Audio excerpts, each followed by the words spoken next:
In today's video, I'm going to show you how to name animals in Minecraft. First, to name any animal, you'll need an item called a name tag, which I'm holding right now.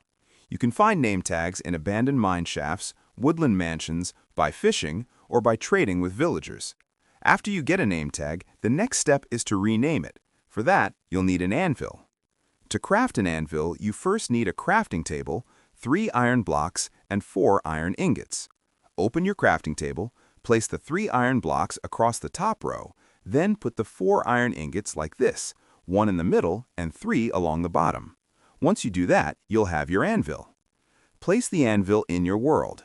Now, to rename the name tag, you'll also need some experience levels.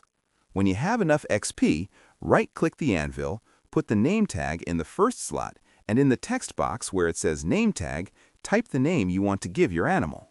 After that, simply take the name tag back. It's now ready to use. To name an animal, select the name tag and right-click on the animal. In this case, I'm naming this horse right here. As you can see, the name is applied instantly. And that's it. That's how you name animals in Minecraft.